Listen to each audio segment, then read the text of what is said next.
Ladies and gentlemen, please welcome back Autodesk Vice President, Global Services, Callan Carpenter.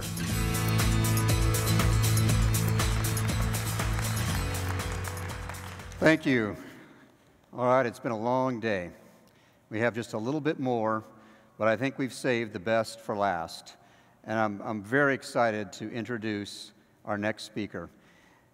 I thought I would memorize his particulars, but there's so many of them that I'm going to have to actually read them to you, or I'm not going to get them right.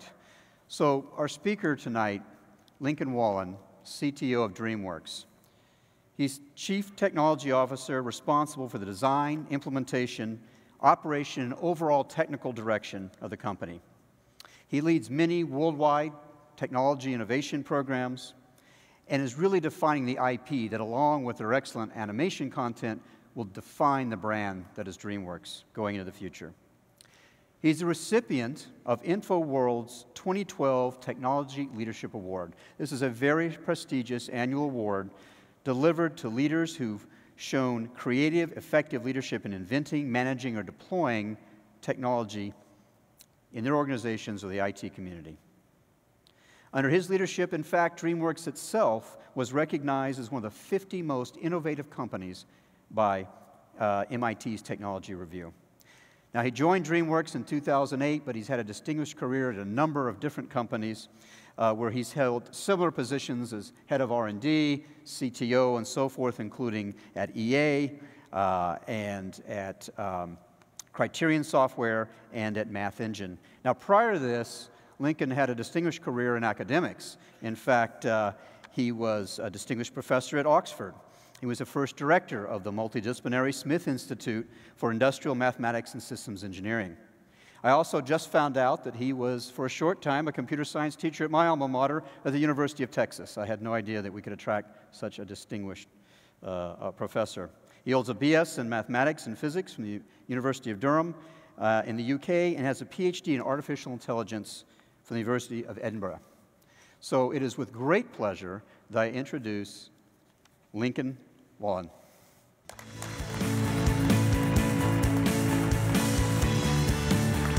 Thank you very much.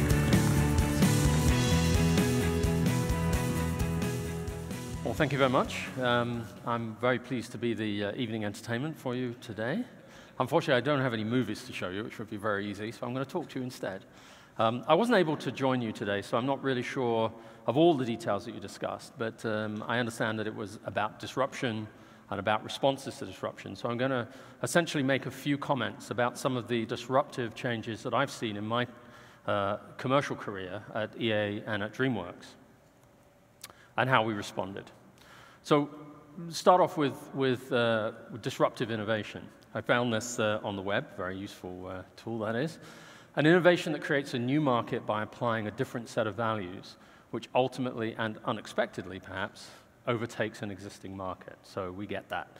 It's disruptive because, and this is most important, because a firm's existing value networks place insufficient value on the disruptive innovation and allow its pursuit by that firm until the disruptive innovation is able to invade the firm's old value network. So this is a familiar story. It's sort of what we're all afraid of, but don't necessarily know how to get out of our own way to address it. I think the aspect of insufficient value within your existing value network is one of the key issues to overcome and address, both in initiating a response to some form of innovation that's coming into your market, but also in leading your organization to actually embrace and then exploit it successfully. Most companies do not do this successfully. And that's why it's left to startups that have almost no advantages whatsoever to actually dominate new markets. So I'm going to organize my comments around a number of phases. First of all, seeing what this disruption might be, the initial response to that disruption, the investment phase, how to invest, what the different opportunities for investment are, and what the consequences of those can be, and then into, hopefully, the exploitation phase.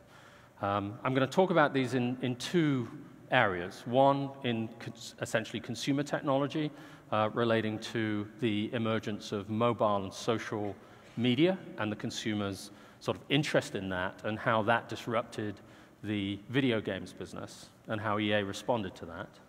And also, from an enterprise technology point of view, the introduction of cloud or multi-core or many-core as a core sort of way in which computing comes to a tool or the individual or a process, and how DreamWorks observed, tracked, responded, and then ideally exploits that, that technology.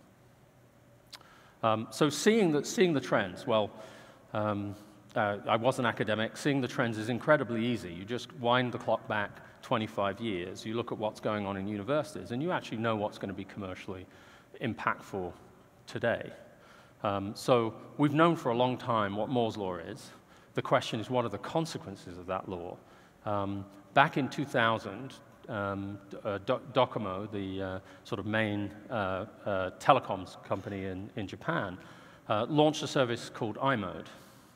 And very quickly, that service gained almost 2/3 of their subscribers, generated hundreds of millions of dollars in revenue, and essentially set the pattern for what we see around us today.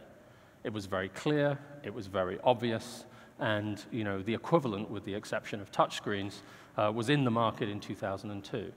The issue was that it was in Japan. From an electronic arts point of view, the challenge at that time was selling any product whatsoever.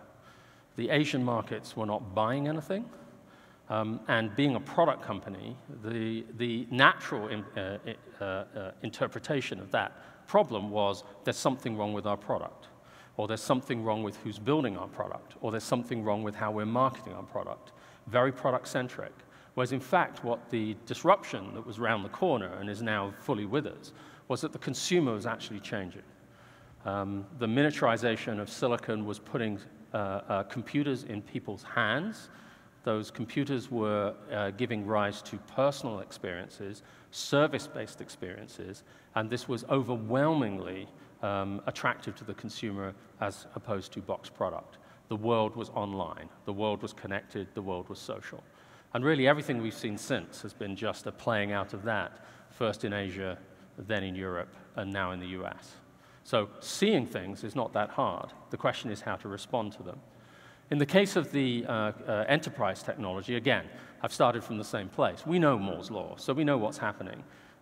We all saw the introduction of the Pentium 4. You may know that that was slated to actually reach 10 gigahertz and never did. Mainly through heat dissipation within the silicon, as Intel and AMD essentially miniaturized. And so the first dual-core, the first multi-core platforms were born. So we can still get the transistors on the chip, but we have to organize them in a different way. 2006, Amazon launched their first sort of version of the cloud service. And this year, we're sitting with machines with 16 cores. Next year, we're going to have 60 or 76 cores. So it's not hard to see the trend. The question is how to respond. So let's look at some responses. So feeling the way, initial responses. So the real challenge here is once people inside the corporation have actually identified what's happening, and in the case of EA, plenty of people understood. All of the sales organizations sitting in Japan, sitting in Korea, sitting in China, knew perfectly well what the consumer was responding to. The issue was getting the right products built and the right attitude for a go-to-market actually into the organization.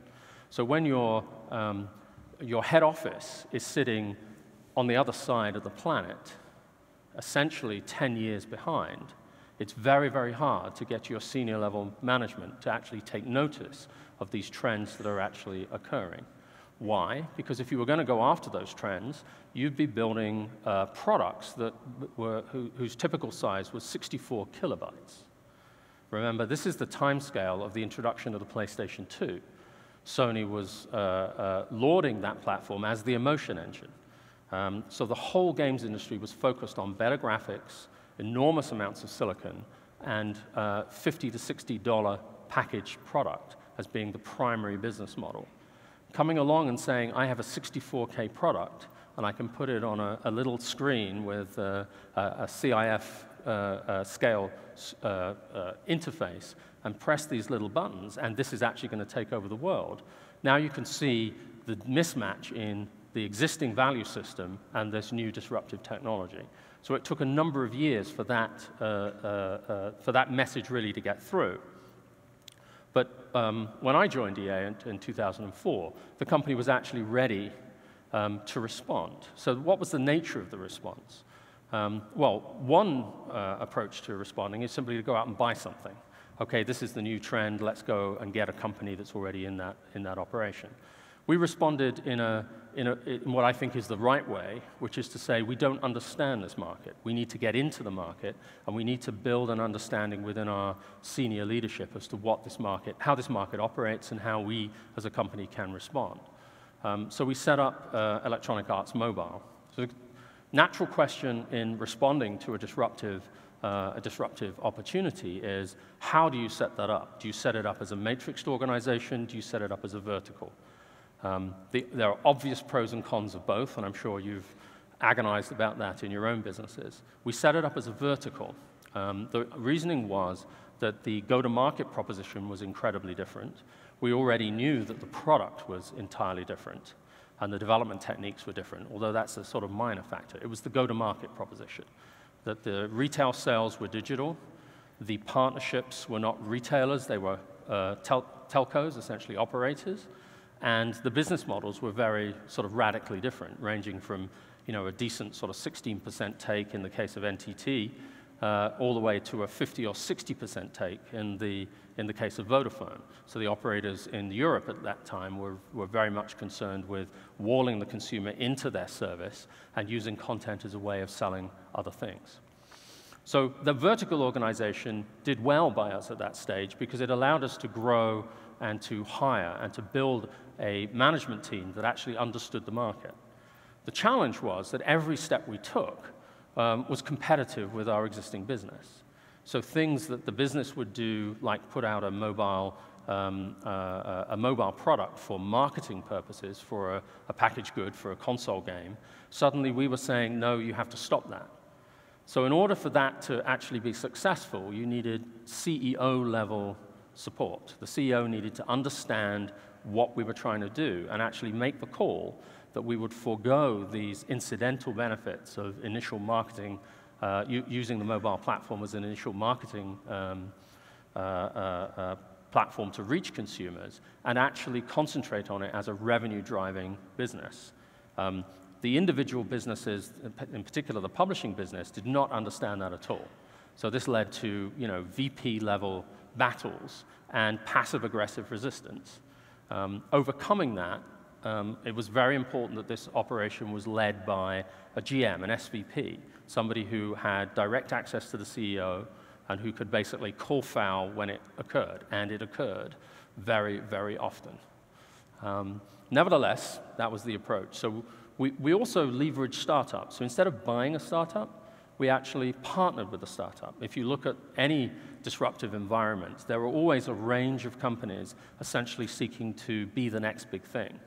So instead of choosing the leader, choose the wannabe. Partner with the wannabe. That's what we did. So we went with Digital Bridges, which was a sort of third-ranking mobile publisher, and essentially had them run our operations.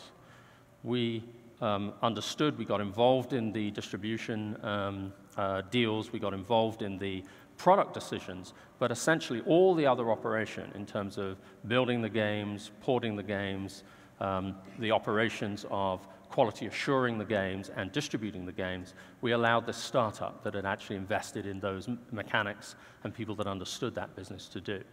So this was obviously not destined to last, but the opportunity for that startup was that if it went well and our working relationship was incredibly smooth, we're going to buy them. So essentially it was an exit route for Digital Bridges. So I've mentioned the importance of facing down internal opposition, growing an operating model, and understanding how the disruptive trend is going to operate. In these sorts of things, in consumer technology, it's very important to operate globally because things change at different paces in different parts of the world. And the CEO level support was essential. Shifting gears to the enterprise technology. So now we're dealing with something very, very different. This is not consumer-facing. This is about an enterprise responding to the fact that the way compute is coming into the business is changing. Keep in mind, DreamWorks is about investing between $150 $300 million in 3 consumer products every year. We launch an iPhone every 3 or 4 months. It's a big play, it's a big bet. We expect $500 million in return for that investment. So all of our movies need to be top 10 movies for the year.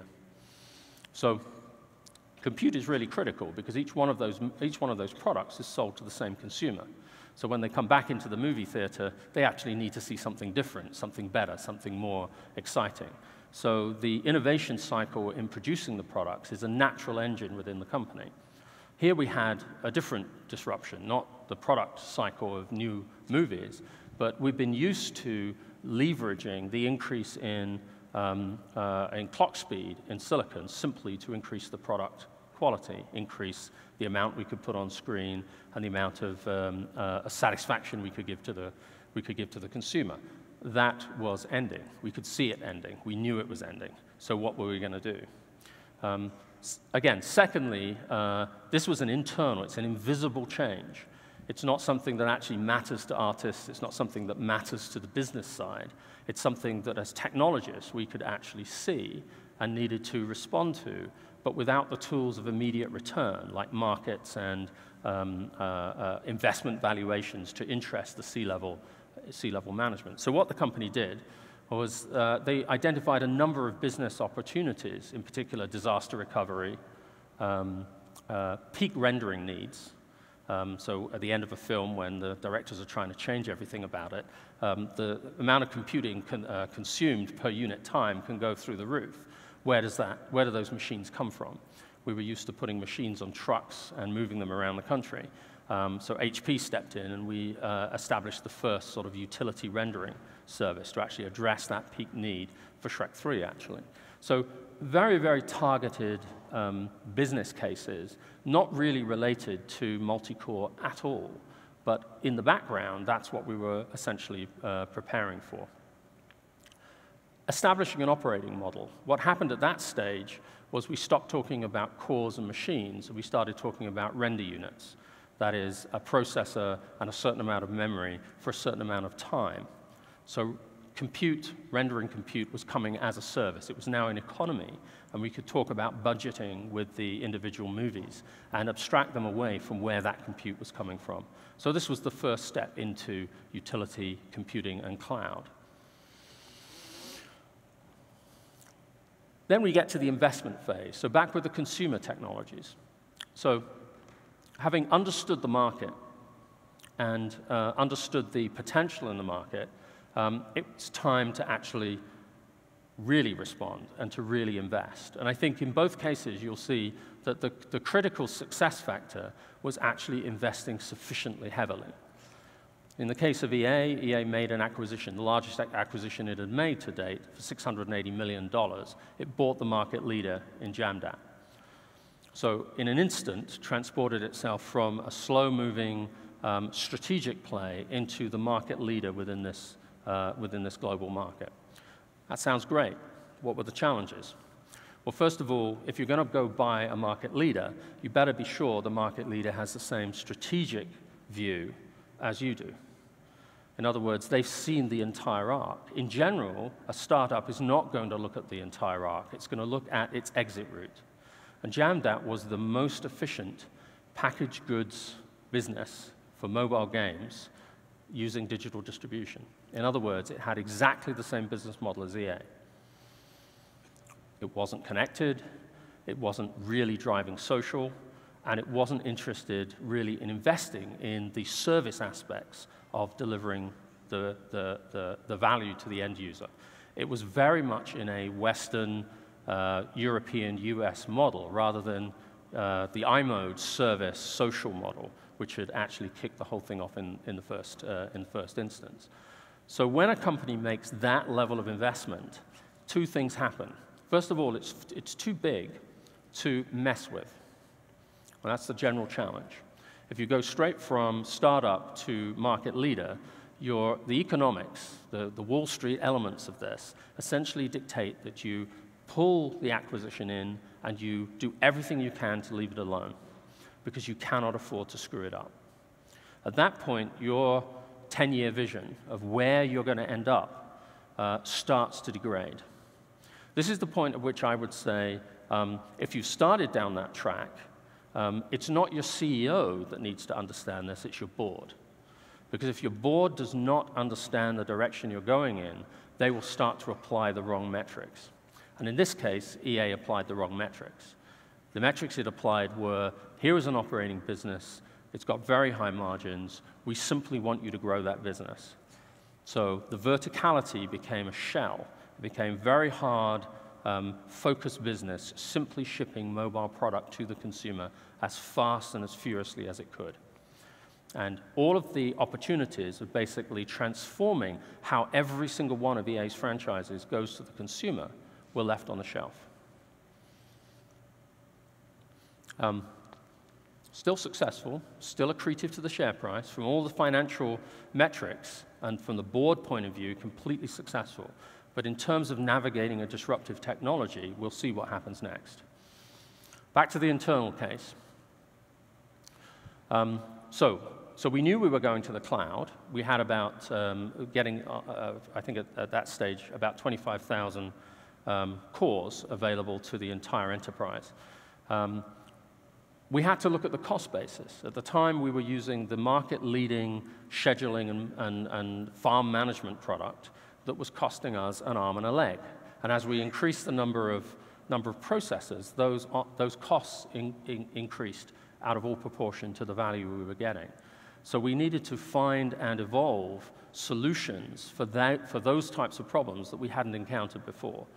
In this case, we partnered with Red Hat, helped them with their open source product, the MRG, grid computing product, and gave ourselves a much lower cost, much more manageable, much more scalable solution that we could rely on for the next 10 years. So these are some of the other things that arise when you start following one of these transactions, or one of these transitions. The investment phase for DreamWorks was essentially to say, every single one of our tools needs to change. And by the way, we'll still make 3 movies a year while we're doing this. So how do we do that? How do we basically rip everything up, put it back together again? How long is that going to take, and how much effort is it going to take? Well, it took 2/3 of the entire engineering staff of the company, about 3.5 years to do this. That scale of investment, I would say, is equivalent to putting $680 million down on the table of opportunity cost. Again, but the scale of investment is important, because at that scale, you have C-level commitment. You have board-level commitment, because it's going to take you a hell of a long time to get out of the hole that you've just set yourself as being the target. In our case, 3.5. We're just coming out of that now. What was critical to the business was not just thinking, in this case with an internal technology, of what the cost equation would be, but actually to rip up the entire business process and basically create a change agenda for the business itself, which is much larger than just changing the tools. It involved rethinking how we make the movies, how we staff the movies, what speed we operate at, what skill sets we have. So from a technology transition driven by engineering, it now became a business transition for the entire company, changing the economics of our business. That's large enough for the company to sustain. If you try and navigate these transitions in too small a bite, you're going to get killed by the natural value ecology inside the company. It's not big enough to matter.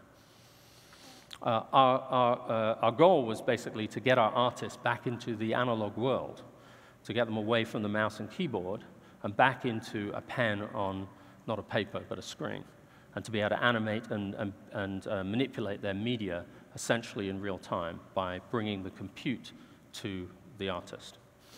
In order to do this, we had to get away from file systems. File systems are an inhibitor to actually using large amounts of cores spread across many sites.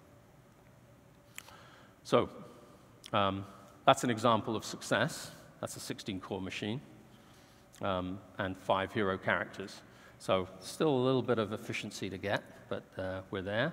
And that's an example of how our artists now interact with some of our core characters for all of our movies from 2014 onwards. So exploitation.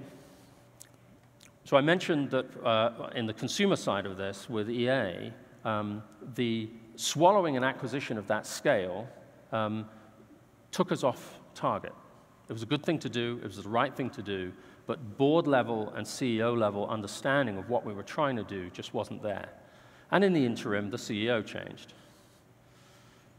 okay, which always happens, which is why the board's important, because if they don't understand, then the enterprise knowledge has just disappeared. So as you go into 2009, 2010, you see EA following the same trends as Facebook and Zynga, which is we're online companies, social is this new thing. EA went and did it again. It put a lot of money on the table to acquire a social company, essentially Playfish, ignoring the fact that it already had the heart of social consumer services already in the business. But that was locked up inside a digital packaged goods operation. So now as all of these social services essentially move to and migrate to mobile, we come full circle. But I would say that in navigating this transition, EA's paid twice, which is not all that efficient. It'll get there in the end because it's got the right sentiment, but it's expensive if you forget what you're trying to achieve. They have successfully folded the mobile operation now back into the core studios. So each franchise is developed not just for the console platforms, but also for the mobile platforms. And that synergy is really where we were aiming for almost 10 years ago. So in that sense, they're on a good track. It's just been incredibly expensive to get there. In the case of DreamWorks, as I mentioned, we're almost successful. We're still in the throes of the last challenge, which is when you're navigating a disruption, how do you deal with the people? Okay, so in the case of EA, it was sales staff, it was studio staff. What constitutes a product? What constitutes value? What constitutes distribution? What is a fair rate to pay for distribution? Can a product be unconnected? Can a product have no social interaction? Can a product be free and be monetized by transactional revenues? These were all the challenges that individuals in that organization had to face in order to navigate what is happening today with consumer consumption of media. In the case of DreamWorks, the artists had to forget the file system. That's an incredibly scary proposition. We have ripped up all of their processes, in the process de-skilling them.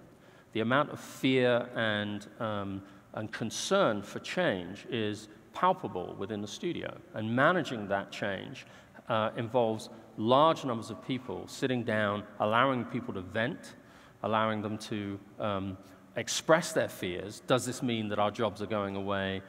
Does it mean I'm going to have to deliver more on screen in the same amount of time? Does it mean that all my skills that I've learned over the last 10 years are useless? All of these fears and this arc of fear and then acceptance and then exploitation, we have to take the bulk of our staff through, and we're right in the middle of that right now, so it's maximally bad. But forgetting those sorts of things is really a problem, because technology-induced change can easily be rejected, because there are 1,001 reasons why it's just not as good as what I had before. I know what I had before. I know how to work. I can be incredibly efficient that way.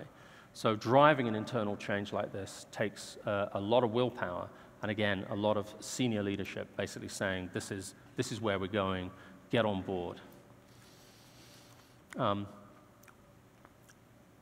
a technological point of view, we have successfully got back to the place where when I get a new platform from Intel, my software goes faster. So I'm back to the old world in which I can leverage, without software change, an increase in cores in my underlying platform, or an increase in cores in my farms. It doesn't matter where those things are situated. We're also ready for the next wave. Again, if you go back 25 years and look at what's coming next, it's going to be, how about a terabyte of RAM? with optical interconnect. You think about the amount of data that you can put right next to the processing. That's a complete revolution. But now, at least we know how to approach it. So we're in good place for exploitation, provided we can get our artists out of this trough of despair, having ripped up their processes and trying now to put them back together again. So it's a multi-year process. It requires, I would say, at least 10 years focus effort, from seeing a trend to responding to it, to investing significantly in it, and then getting into the exploitation phase. Continuity of leadership is critical across that time. No company can guarantee that. So you've really got to get right the way up to the board level so that at least some of your some continuity of what you're trying to achieve can be overlaid on the day-to-day, month-to-month, year-to-year economic impacts. And don't forget the people. In the end, if your people don't understand why you're doing something, or you don't bring them along, they will reject either the commercial opportunity or the internal opportunity. Lightning in a bottle. So that's all I have to say. Thank you very much.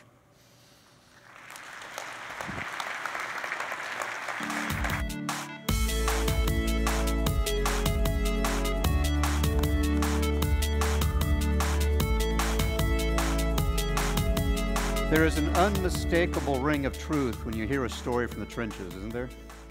I think that was very, very enlightening. Thank you again, Lincoln. Let's give him one more round of applause, please.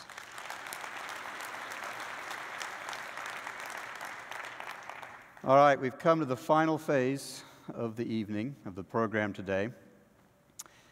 During workshops today, you all have been wrestling with many disruptive opportunities, challenges, technologies, and discussing ways amongst your peers and how you're dealing with those, much like Lincoln described at EA and at DreamWorks. In this last segment, we're going to bring a couple of our leaders up here, Carl Bass, our CEO, and Steve Blum, our Senior Vice President of Sales, and have just a little bit of a conversation about how Autodesk is responding to some of these disruptive technologies and the challenges that we're seeing, as well as some of the opportunities that were discussed in our session this morning. So please welcome Carl Bass and Steve Blum.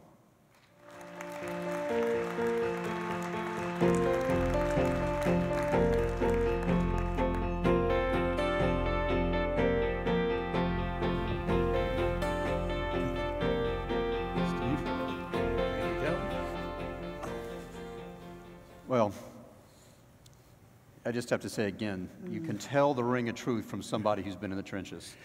And when it comes to disruptive technologies, we've been talking about some for quite some time now: cloud, social, mobile. Carl, I'd love for you to talk a little bit about why this is so disruptive and why it's so important that we embrace it. And does some of what Lincoln talked about resonate in how you're trying to manage the company through this transition? Yeah, I think Lincoln made a number of really good points. And I think it's independent of what industry you're in. These kind of disruptive innovations come to every industry. You know, they're making games, making films. We're seeing it certainly all through technology. The world of higher education right now is starting to see signs of it. So even places where you don't expect disruption to happen, it happens there as well. I think a couple of the points that Lincoln made were really important was about building support for the initiatives inside. I mean, the antibodies that are willing to kill new efforts within companies are incredibly powerful. I mean, people underestimate all the time just how strong those antibodies are. You know, the phrase where you say, well, this is the way we've always done something, you know, is the most depressing thing, and is, you know, it's a fire hose that puts out all initiative around bringing change. It kills innovation. It does. I mean, it actually stops people in their tracks sometimes. Exactly. I mean, there's nothing more. You come forward with this and say, well, that's not the way we do it here. Right. And people say, okay, we're done. We're done with that conversation. Reason, because hey, it's going to cost us money, or we're going to endanger our current revenue stream. It's too risky. It's too risky, or it's our career, or you know, this is what we built ourselves on, or. I mean, the interesting thing is when you go back and you look at the definition of the disruptive innovation, it's about it being unexpected and about the values being off. You know, a lot of the disruptive innovation, you know, comes from the work that Clayton Christensen did, looking at this. And when you look, you know, and one of the things he says is that the disruptive innovation comes not because the entrenched companies don't recognize what's coming, it's that they value it differently. It comes not from irresponsible management, but it comes from sound management following what's the most natural thing to do. So it's this catch-22 in which companies behave hyper-rationally, which eventually leads to their demise. Right. And it's why the small companies Right. become the disruptors, because they don't have that history and legacy holding them back from thinking And as differently. Lincoln said, with almost no advantages at all. And while people try to play up the advantages of startups, they generally have almost no advantages. And anyone who sat on that side, you know, recognizes what a small fish they are in any pond as a startup. That's right. But this becomes that innovator's dilemma, where it's challenging for the companies to move to that next wave when they're holding on to the existing premise that got them there in the first place. Yep. Well, you know, disruption doesn't just come from technology. We turned the company 90 degrees at the beginning of this year. We went from a product line focus to an industry focus. And we've had some challenges with that as well, Steve. Certainly you've managed through that. In fact, earlier today, in the opening session, John Pittman made the argument that we have to move transactions to relationships, okay? And part of that was moving to this industry focus, right? Yes. Now, of course, every company says they want to have a relationship with their customer. Usually it's they want to have a relationship with their customer's money. Let's talk about that transaction and that transition, and equally, we've got some challenges there as well. Well, we do. We did recognize that, to Carl's point earlier, for practically 30 years, we had a certain go-to-market, and we recognized there was an opportunity for us to understand your needs, our customers' needs in particular industries better, and then to set ourselves up to actually solve your business problems together with you, as opposed to just focusing on selling our products. We were really good at selling our products, by the way, and we have a lot of great products to go sell, but this now talks to that discussion earlier today. Are we focusing on transactions, or are we focusing on developing relationships, business relationships that actually matter, that give you a competitive advantage in your marketplace and position you to go and succeed in hitting all of your strategic goals? So, as Callan said, we did shift the organization. We're focused on particular industries and the key customers within those industries, and we're continuing to build out our named account program. And in fact, you're all here today because of the importance that we see in working closely with you and understanding where you're going, understanding what your most important business needs are, and then aligning ourselves to help you succeed. And it's not just helping you succeed, but it's helping you succeed with your ecosystems. You're all running global organizations, you're managing people remotely around the world, you're designing incredible things, and you're managing tremendous amounts of data. You're driving workflows across your organizations and perhaps even across your ecosystems. And we know you're looking for a small number of partners that can help you do that effectively and actually leverage that knowledge to be successful. And this is what it's all about. This is why we've changed our go-to-market to help you be more successful. But Carl, building relationships doesn't have to be high touch and people. It can also come in the form of how you build your products and your product experiences. Let's talk about that a little bit. I mean, I think it's easy. If you look out at the world at large, you know, the other day I was flying home from the Thanksgiving holiday. I was on United. My friends were on Virgin America. Enough said, right? You know, I know who had a better experience, and they're essentially in the identical business. You know, they go about it. The economics of the industry are the same. They don't, you know, neither one gets to charge more to fly from New York to San Francisco than the other. One delivers a better experience because they've designed it as though that was important. I think you can look at a company like Amazon. Amazon goes out of its way not to have any manual transactions, yet you still have the sense of personalized service. And, you know, and that's everything from the recommendations to having a complete history of everything you've ever ordered. So I think a lot of it you can build deep down in the products and the services you present. You know, and generally speaking, if it's important and you design it from the beginning, you can actually accomplish it. To the extent it's an afterthought, I think it's really very difficult, you know, to kind of dress something up after the fact.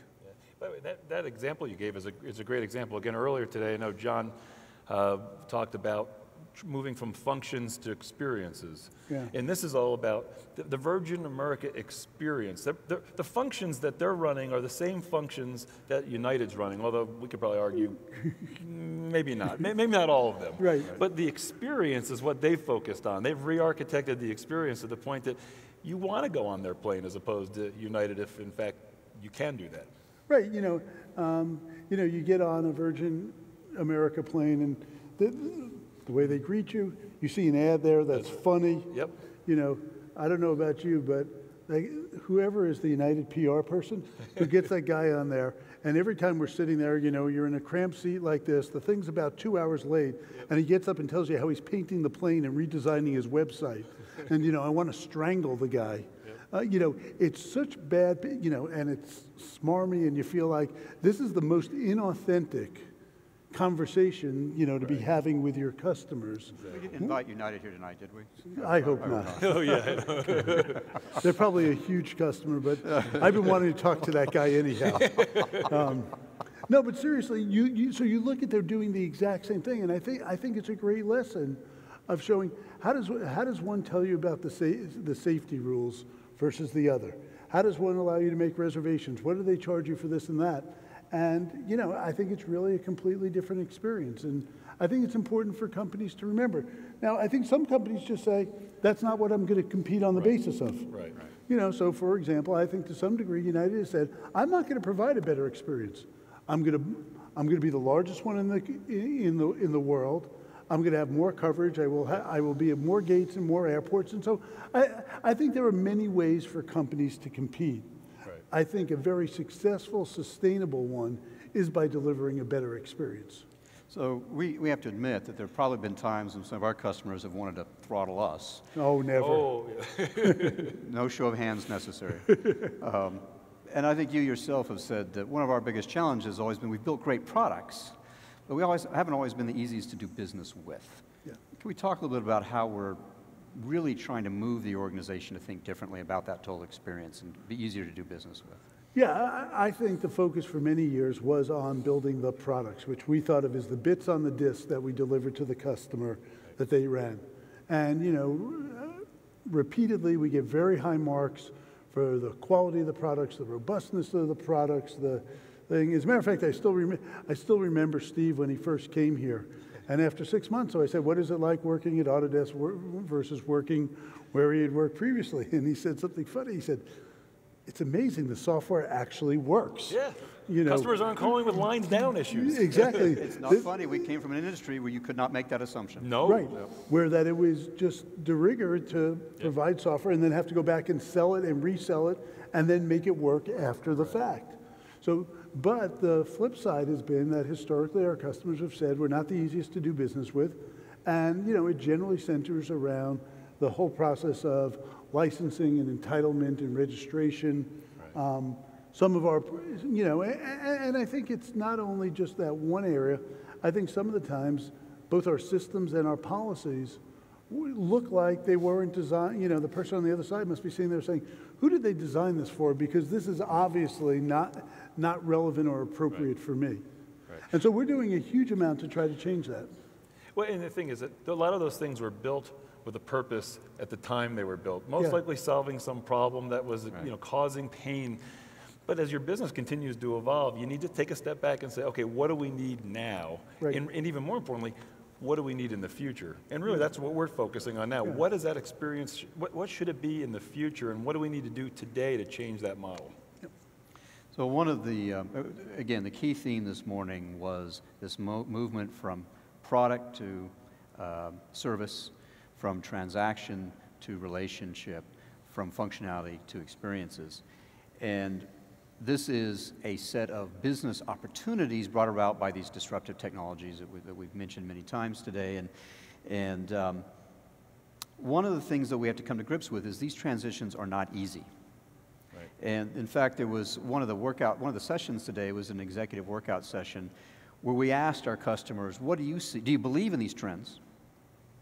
And what might get in the way? And they said, generally we do. We see validity in them. Mm-hmm. But there's some big things in the way. There's some challenges. And among them were culture, and we heard Lincoln talk about that, and culture is a huge, can be a huge impediment to change. Understanding metrics, and Lincoln, you touched on that as well. What is the definition of success during a transition? How do you know when the numbers are moving the right way? I love this category, super wicked problems. It's the issues that are just really, really tough, and you can't ignore them, so you got to figure out how to grapple with them. But there was a fourth one here that I thought was very interesting, and I wanted you all to speak to this, and that is data integration interoperability. That as we're moving to the cloud and to all these various much more open platforms, we've got to solve that problem. That came up in a session we had just prior to this. And there's been some significant rethinking about heterogeneous versus homogeneous design flows and the impact on our customers. And Carl and Steve, why don't you talk about that a little bit? Yeah, one of the things that we've decided is, I think we made this observation, you know, that many companies in our industry have decided to compete on the basis of making it difficult to interoperate with other tools. And, you know, and I've been in this business now for 30 plus years. And one of the things that's interesting is if you just look at the forces out there that drive organizations to homogeneous environments versus heterogeneous environments, and there are good points on each one. You know, why do you drive to a homogeneous environment? Possibly it's lower prices, it's easier to train, it's easier to integrate with enterprise systems. I mean, you can go through a lot of things. And on the other side, it's a best of breed tools. You have mergers and acquisitions, which bring new tools into your organization. Sometimes people don't want to be tied to a single vendor. On the whole, I would say that the forces that yield to more heterogeneous environments win. Yet many of the vendors have competed on the idea of, I'm going to make it more difficult to exchange data. And we've been on a long process to change that. I think at first it was kind of an experiment to see. So we've done a number of things. First thing we did is we started to say to our competitors, we'll exchange the tools to read and write each other's data formats. And we've done it with a number of competitors. And we said, look, this doesn't mean we're not going to remain competitors, but we don't think customers should be held hostage to the format in which their data is. We will compete with you on other areas, but our customers should be free to move their data around as they need to. We've done it with a number of vendors, you know, competitors. It's worked out fine, and we've competed, and I believe our customers are happier as a result of doing that. We've also started to say, we will build on other people's platforms and they can build on ours. So competitors can build tools on top of ours and we'll build on top of theirs, being fully aware that the workflows that most of you have many tools involved in them. It's not a single tool environment. It's multiple design and engineering tools that are involved in anything. Whether it's making a film or a game or an automobile or a building, people are using 3, 5, 10, 20 design tools in order to do that. And each time that data transfers, it shouldn't be impossible to read. It shouldn't lose information. People should be as free to switch their digital tools as they use hand tools in a workshop. So, you know, we looked at that and we said that's really important to do. And, you know, we're going to continue to pursue this idea that the environments you all work in require you to use all kinds of different tools, and we will support you in that. And I think it's different. It will be a challenge to the industry, yep. But I think it's the right thing to do. But this is one of those big cultural challenges we're driving and you're driving internally because this isn't the way we've thought about things in the past. And I've certainly gotten pushback in our organization. People have come to me and said, well, if we do that, then this won't happen. Right. And I think people have imagined leverage and the ability to move the market in ways that they don't really possess. Right. I think all of you as customers and I think our competitors will react in ways that are best for their business. Absolutely. They won't yield to this imagined leverage. And in many cases, what I would say is the arrogance in which people insist that they can change people's behavior by coercion. Yeah. And this is going to impact our sales approach as well. We have to think of competitors differently, perhaps? Well, absolutely. Well, I mean, as we migrate to an environment where cloud, mobile, and social are the platform, it changes the whole game anyway. And there's going to be need for interoperability in this heterogeneous environment to begin with. We want to produce the best solutions for our customers, and where we will be best, we'll win because we're best, because we're delivering the best experience and we're providing our customers the best means for solving their problems. As Carl said, we'll still be competitive. I mean, we're all going to be competitive in the markets that we go and focus on, but you focus on winning off of different things. And to Carl's point, the way we're not planning on winning is because our customers cannot access data of ours when they're using competitive offerings or vice versa. We want them to select our solutions because we're the best solution to help them solve the problem. Yeah. So let me give you an example. You know, in this new world of cloud and data management, we've been building solutions that let people index and search their data and view their data. One view of this might have been, oh, the only way to do it is to put it on the Autodesk cloud. You got to move your data to the Autodesk cloud. I think that's an incredibly limited view. I think there will be people who want to keep their data behind the firewall. They should be entitled to do that and still get all the benefits of searching and indexing and viewing. There'll be people who want to keep it on their G drive, you know, with Google or with Amazon or with Apple. People should be able to keep the data wherever it's most convenient for them, but still have access to the tools and capabilities. And I think from the beginning, we've architected, and again, I think this is partially how do you design a better experience. From the beginning, you have the idea that this isn't going to be kind of a monopolistic view of how it happens. It's going to be a federated view where people have different requirements and different needs, and we need to meet people halfway in understanding what they really need. Exactly. Great. Well, we've just got a minute or so left.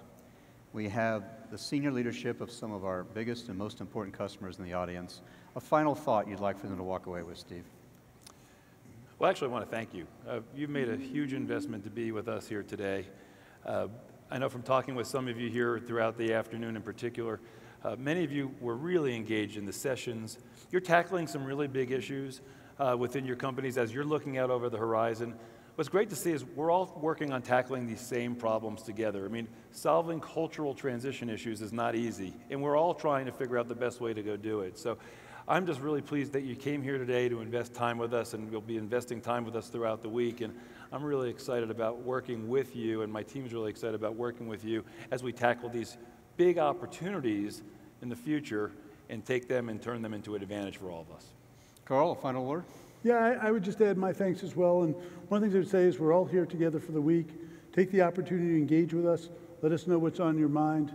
You know, in many ways, our promise to you is to build the best tools so that you can be as productive, as creative, as imaginative as possible. We want to hear from you. There are lots of issues. Whenever you go through these transitions, technology transitions, there's lots of issues. We'd love to hear what's on your mind. Make sure that we get to hear from you, and let us know what you're thinking. By doing that, we can best help you. Thank you both very much for joining us up here. Ladies and gentlemen, Carl Bass, Steve Blum. Yep. Thanks a lot. And right on time, too. I kept thinking about that thrust by the hour service that we talked about this morning and wondered what happened if the subscription runs out mid-flight. That could be a challenge. All right. For those of you who were here at last night's reception, you recognize where I'm at right now. Once again, I'm the last thing between you and the cocktails. So following the success formula from last night, I'm going to be very brief. It's been a long day. You worked probably a lot harder than you expected you were going to. I know I talked to a few folks that said, hey, I thought I was coming to a seminar. I didn't know I was coming here to work. But I want to thank you all for the level of effort that you put into making the roundtables, the workshops, the breakouts as successful as they were. Now, our promise to you this morning was to make this significant investment in time worthwhile. And I want to know, was today worthwhile? Yes? No? Yes. Thank you. If it was because of your investment in this. Now, one of the things we're going to do is we're going to be sending out a survey next week. When you get that, please respond. We want to do this again next year, but we want to continue to improve it, make it as valuable an experience for you as we possibly can. All feedback, positive, constructive, absolutely welcome. Again, my observations from the day, a lot of really interesting and provocative ideas, and a lot of strong engagement by you all. The conversations were real, energetic. The ideas that came out of them were powerful. Hopefully these are some ideas that you can take back with you and incorporate into your strategies going forward. So thank you very much for joining us today. I hope you look forward to a great and successful rest of the AU, and please enjoy the cocktails. Thank you very much.